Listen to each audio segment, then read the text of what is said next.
Shalom sahabat Gebada, apa kabar hari ini? Berjumpa kembali bersama saya Pendeta Helihia. Hari ini kita akan membaca Yehezkiel pasal 39 sampai 40. Pasal 39 adalah kelanjutan dari pasal 38 yang menceritakan tentang nubuat bahwa Raja Gog dari Magog akan membentuk pasukan dan menyerang Israel. Di satu sisi, Tuhan memberikan peringatan melalui Yehezkiel. Namun di sisi lain, Tuhan memberikan pesan kemenangan dan pemulihan untuk terakhir kali bagi umat Israel. Nama Gog muncul dalam kitab Wahyu pasal 20 ayat 8. Dalam kitab Wahyu, Gog muncul sebagai antikristus yang berperang melawan kerajaan Allah dan umat Allah. Sedangkan tempat bernama Magog diperkirakan berada di selatan Rusia antara Laut Hitam dan Laut Kaspia saat ini. Tapi dimanapun lokasi pastinya, Tuhan menjanjikan kemenangan penuh bagi Israel melalui campur tangan Tuhan atas perang Gog. Jadi, yang harus dilakukan Israel pada masa itu adalah menguduskannya, sebab perang ada di bawah kendali Tuhan. Senjata yang melambangkan Gog akan digunakan sebagai kayu bakar bagi bangsa Israel selama 7 tahun. Mayat bangsa musuh akan dikuburkan di lembah Hamona selama 7 bulan. Angka 7 merupakan angka sempurna dan menandakan akhir dari pasukan sekutu iblis. Tuhan menyadarkan Israel bahwa mereka sedang ditawan oleh dosa. Dan Tuhan berjanji tidak akan menyembunyikan wajahnya dari orang Israel yang telah bertobat. Hal ini tercatat dalam Yehezkiel pasal 39 ayat 29. Pasal 40 berisi tentang pemulihan ibadah. Inilah pasal pertama tentang pemulihan peribadatan dalam konteks Israel. Yehezkiel dipanggil Tuhan sekali lagi pada tahun 572 sebelum Masehi. 25 tahun setelah masa pembuangan, tampak bahwa Tuhan muncul setelah bangsa Israel kembali dari pembuangan. Tuhan membuat Yehezkiel mendaki gunung yang sangat tinggi di tanah Israel. Dari sana, ia melihat tempat seperti bait suci Yerusalem. Apa yang dilihat Yehezkiel adalah penglihatan tentang bait suci yang baru. Dalam sejarahnya, Yehezkiel tidak pernah membangun bait suci. Namun penglihatan Yehezkiel itu dapat diartikan juga pada pendirian gereja-gereja setelah kedatangan Yesus. Di akhir zaman ini, keselamatan akan mencakup seluruh dunia, sehingga Tuhan disembah di dalam dan melalui Yesus Kristus, yang adalah jalan kebenaran dan kehidupan itu. Sekarang, mari kita membaca Yehezkiel pasal 39 sampai 40 bersama-sama.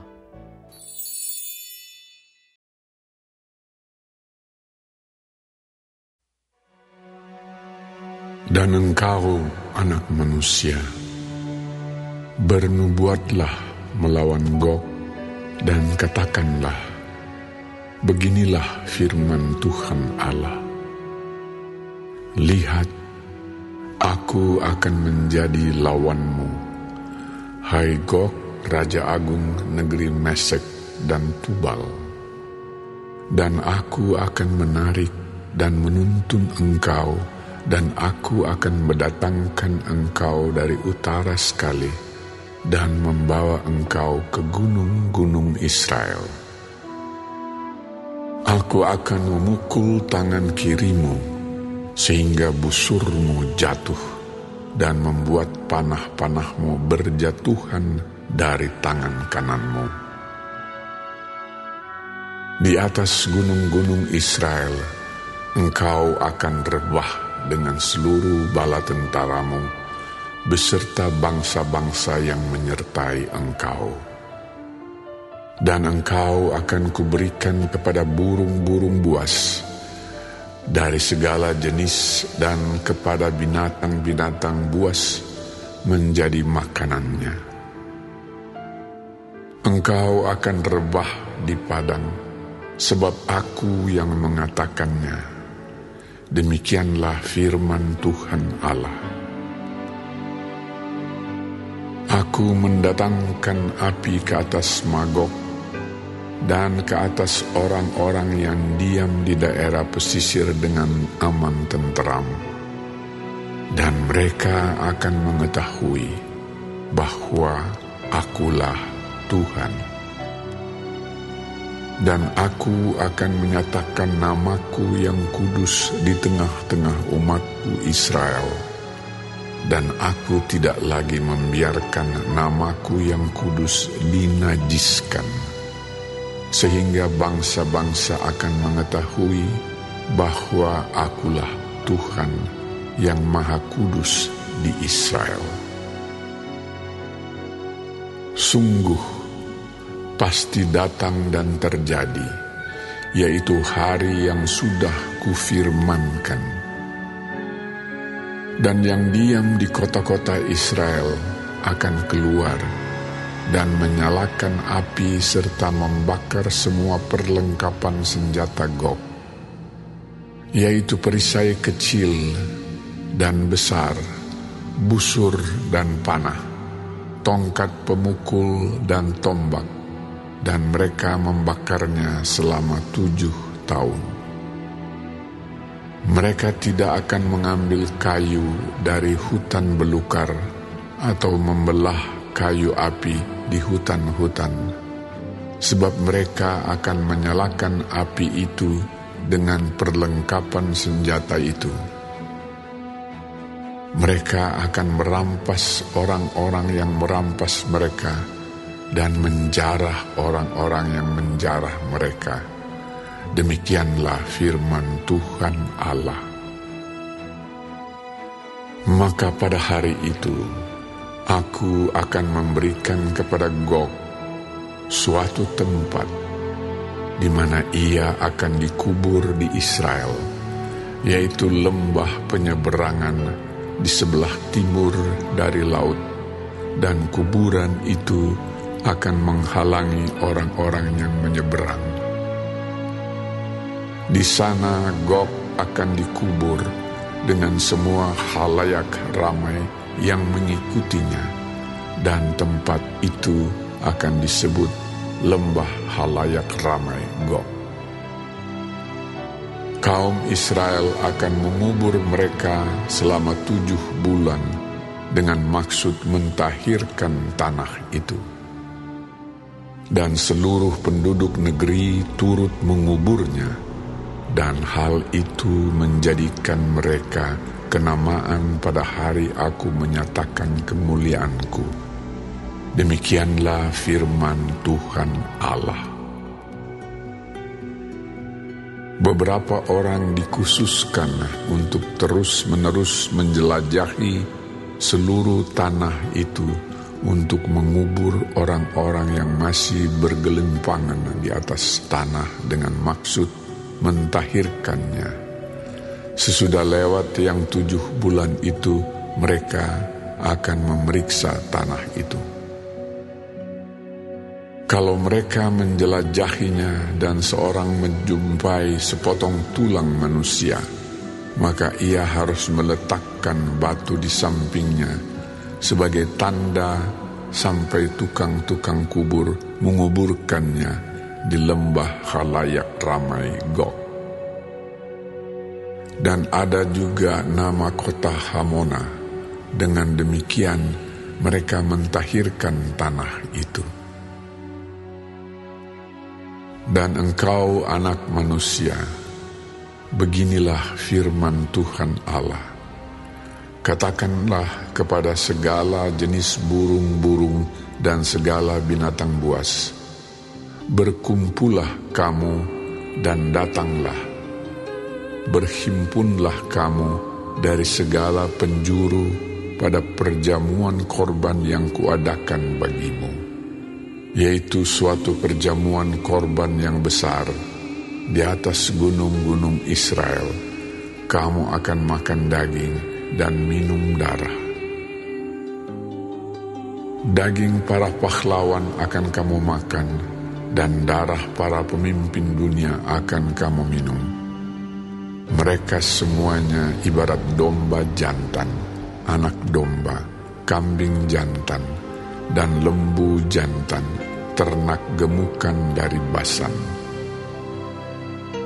Kamu akan makan lemak sampai kamu kenyang, dan minum darah sampai kamu menjadi mabuk pada perjamuan korban yang kuadakan bagimu. Kamu akan menjadi kenyang pada perjamuanku dengan makanan, kuda dan penunggangnya, pahlawan dan semua orang perang. Demikianlah firman Tuhan Allah. Aku akan membuat kuasa kemuliaanku berlaku atas bangsa-bangsa, dan mereka semua melihat hukuman yang akan kujatuhkan dan melihat tanganku yang akan memukul mereka. Dan kaum Israel akan mengetahui bahwa Akulah Tuhan, Allah mereka, mulai hari itu dan seterusnya. Dan bangsa-bangsa akan mengetahui bahwa karena kesalahannya kaum Israel harus pergi ke dalam pembuangan, dan sebab mereka berubah setia terhadap Aku menyembunyikan wajahku terhadap mereka, dan Aku menyerahkan mereka ke dalam tangan lawan-lawannya, dan mereka semuanya mati rebah oleh pedang. Selaras dengan kenajisan dan durhaka mereka, kuperlakukan mereka dan kusembunyikan wajahku terhadap mereka.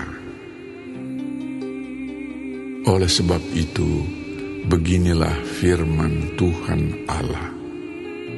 Sekarang Aku akan memulihkan keadaan Yakub dan akan menyayangi seluruh kaum Israel, dan cemburuku timbul untuk mempertahankan namaku yang kudus. Mereka akan melupakan noda mereka dan segala ketidaksetiaan mereka yang dilakukannya terhadap Aku. Kalau mereka sudah diam kembali di tanah mereka dengan aman tentram, dengan tidak dikejutkan oleh apapun. Dan kalau Aku sudah membawa mereka kembali dari tengah bangsa-bangsa dan mengumpulkan mereka dari tanah musuh-musuh mereka, dan pada saat Aku menunjukkan kekudusanku kepada mereka di hadapan bangsa-bangsa yang banyak, dan mereka akan mengetahui bahwa Akulah Tuhan Allah mereka, yang membawa mereka ke dalam pembuangan di tengah bangsa-bangsa dan mengumpulkan mereka kembali di tanahnya, dan Aku tidak membiarkan seorang pun daripadanya tinggal di sana. Aku tidak lagi menyembunyikan wajahku terhadap mereka. Kalau Aku mencurahkan rohku ke atas kaum Israel. Demikianlah firman Tuhan Allah.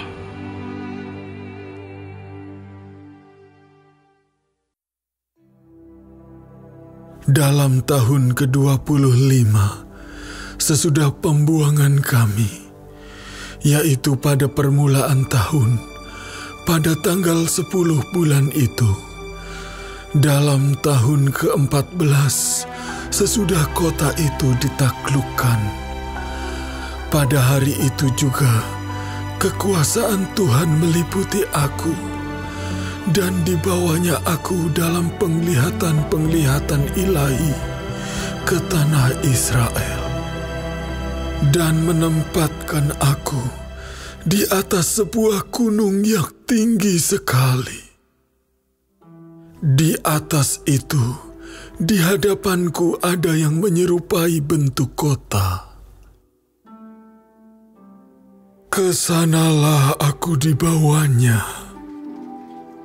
dan lihat, ada seorang yang kelihatan seperti tembaga, dan di tangannya ada tali lenan beserta tongkat pengukur, dan ia berdiri di pintu gerbang. Orang itu berbicara kepadaku, "Hai anak manusia, lihatlah dengan teliti dan dengarlah dengan sungguh-sungguh. Dan perhatikanlah baik-baik segala sesuatu yang akan kuperlihatkan kepadamu. Sebab untuk itulah engkau dibawa kemari, supaya aku memperlihatkan semuanya itu kepadamu. Beritahukanlah segala sesuatu yang kau lihat kepada kaum Israel." lihat, di luar bangunan itu ada tembok, seluruh keliling bangunan itu. Dan di tangan orang itu ada tongkat pengukur yang panjangnya 6 hasta. Hasta ini setapak tangan lebih panjang dari hasta biasa. Ia mengukur tembok itu, tebalnya 1 tongkat dan tingginya 1 tongkat. Lalu ia sampai di pintu gerbang yang menghadap ke timur dan menaiki tangganya. Ia mengukur ambang dari pintu gerbang itu, 1 tongkat lebarnya. Kemudian ia mengukur kamar jaga, panjangnya 1 tongkat dan lebarnya 1 tongkat. Dan jarak antara 2 kamar jaga adalah 5 hasta. Dan ambang pintu gerbang sebelah dalam yang dekat balai gerbang itu adalah 1 tongkat. Kemudian ia mengukur balai gerbang itu 8 hasta, dan tiang temboknya 2 hasta, dan balai itu ada di sebelah dalam. Mengenai kamar-kamar jaga yang di pintu gerbang sebelah timur itu, ada 3 kamar pada tiap sisi. Ketiga-tiganya sama ukurannya, dan kedua tiang tembok pada kedua sisi sama juga ukurannya. Lalu ia mengukur lubang pintu gerbang itu. Lebarnya sebelah dalam adalah 10 hasta, dan lebarnya sebelah luar 13 hasta. Di bagian muka dari kamar-kamar jaga itu ada sekatan yang berukuran 1 hasta, dan demikian juga ukuran sekatan di sebelah yang lain.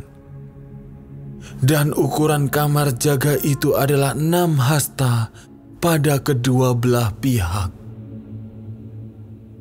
Lalu ia mengukur pintu gerbang itu dari dinding belakang kamar jaga yang 1 sampai dinding belakang kamar jaga yang lain, melalui kedua pintu sekatan itu. Lebarnya 25 hasta.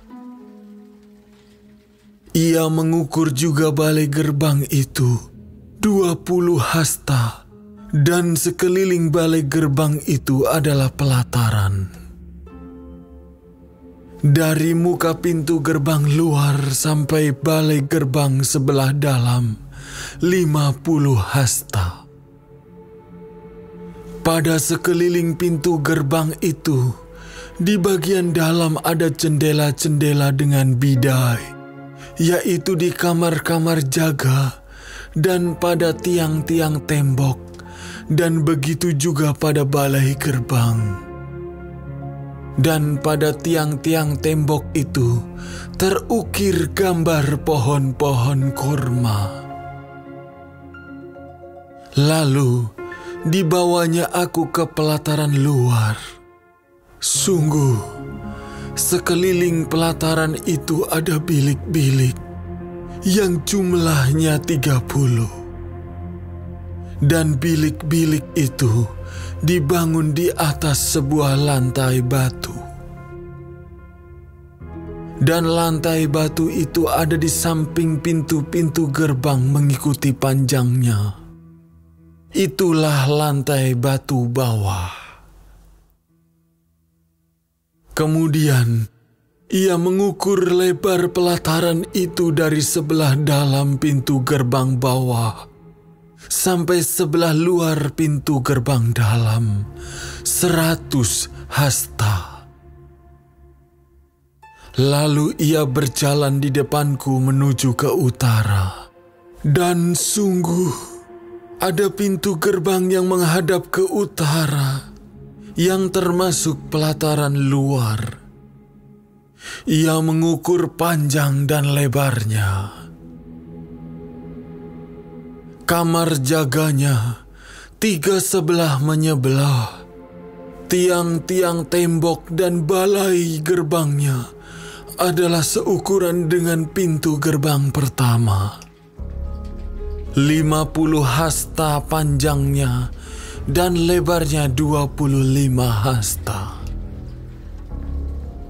Jendela-jendelanya, balai gerbangnya dan gambar-gambar pohon kormanya seukuran juga dengan pintu gerbang yang menghadap ke timur. Orang dapat naik ke situ melalui tangga yang 7 tingkat dan balai gerbangnya ada sebelah dalam. Di pelataran dalam ada sebuah pintu gerbang yang berhadapan dengan pintu gerbang utara, sama seperti halnya dengan pintu gerbang timur. Ia mengukur dari pintu gerbang sampai pintu gerbang 100 hasta. Kemudian ia membawa aku menuju selatan. Sungguh, ada sebuah pintu gerbang yang menghadap ke selatan. Ia mengukur kamar-kamar jaganya, tiang-tiang temboknya, dan balai gerbangnya. Ukurannya sama saja dengan yang lain-lain. Sekeliling pintu gerbang itu dan balai gerbangnya ada jendela-jendela yang sama dengan yang lain-lain. Panjang pintu gerbang itu 50 hasta dan lebarnya 25 hasta. Tangga ke situ adalah 7 tingkat dan balai gerbangnya ada sebelah dalam. Pada pintu gerbang itu juga, di tiang-tiang temboknya terukir gambar pohon-pohon kurma, 1 batang di sebelah sini dan 1 batang di sebelah sana. Di bagian selatan pelataran dalam ada juga pintu gerbang. Ia mengukur dari pintu gerbang sampai pintu gerbang di bagian selatan 100 hasta. Lalu dibawanya aku ke pelataran dalam melalui pintu gerbang selatan, dan ia mengukur pintu gerbang itu. Ukurannya sama saja dengan yang lain-lain. Kamar-kamar jaganya, tiang-tiang temboknya, dan balai gerbangnya ukurannya sama saja dengan yang lain-lain. Sekeliling pintu gerbang itu dan balai gerbangnya ada jendela-jendela. Panjang pintu gerbang itu 50 hasta dan lebarnya 25 hasta. Sekelilingnya ada balai-balai gerbang. Panjangnya 25 hasta dan lebarnya 5 hasta. Balai gerbangnya adalah sebelah pelataran luar dan pada tiang-tiang temboknya terukir gambar pohon-pohon korma, dan tangganya ke atas ada 8 tingkat. Lalu dibawanya aku ke sebelah timur pelataran dalam, dan ia mengukur pintu gerbang yang di situ, dan ukurannya sama saja dengan yang lain-lain. Kamar-kamar jaganya, tiang-tiang temboknya, dan balai gerbangnya, ukurannya sama saja dengan yang lain-lain. Sekeliling pintu gerbang itu dan balai gerbangnya ada jendela-jendela.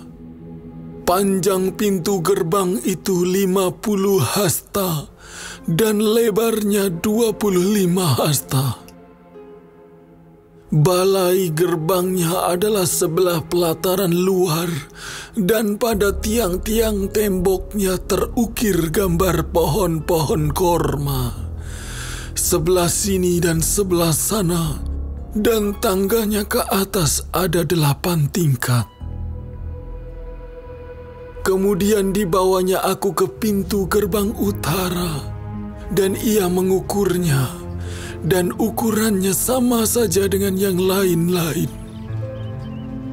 Kamar-kamar jaganya, tiang-tiang temboknya, dan balai gerbangnya, ukurannya sama saja dengan yang lain-lain, dan sekelilingnya ada jendela-jendela.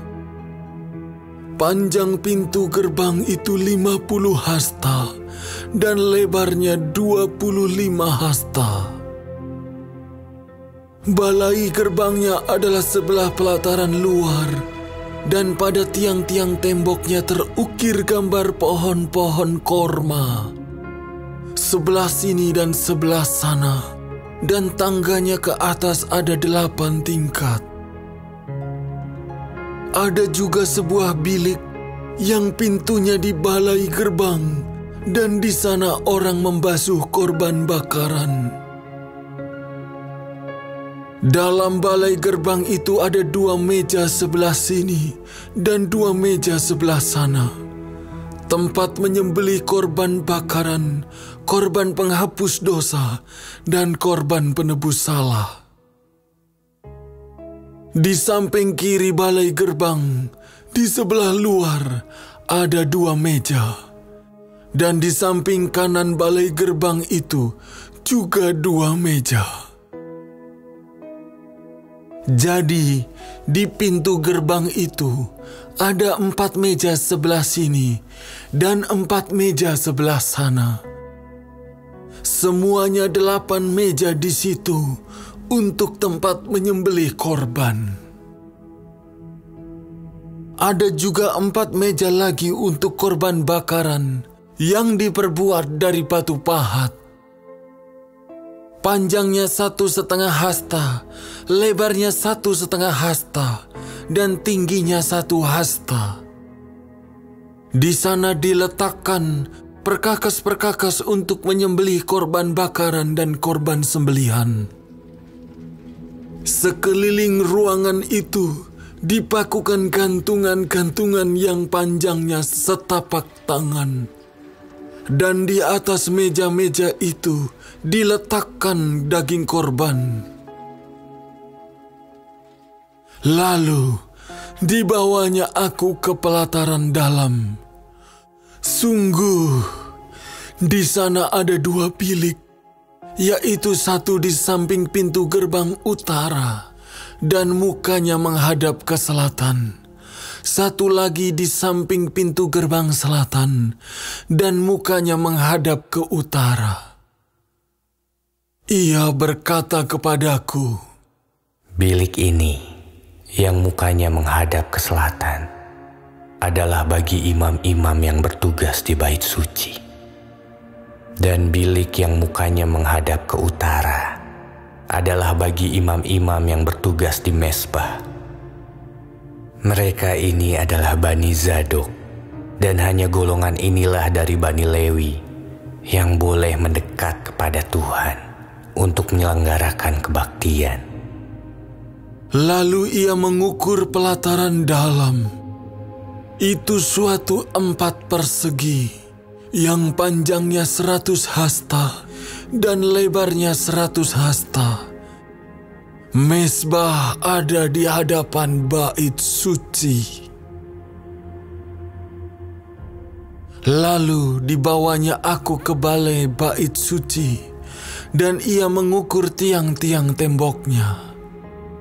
Tebalnya 5 hasta yang sebelah sini, dan 5 hasta yang sebelah sana. Lebar pintu itu 14 hasta, dan dinding sampingnya masing-masing 3 hasta. Panjang balai bait suci itu adalah 20 hasta, dan lebarnya 12 hasta. Orang dapat naik ke situ melalui tangga yang 10 tingkat, dan dekat kedua tiang tembok itu ada 2 tiang, satu sebelah sini dan satu sebelah sana.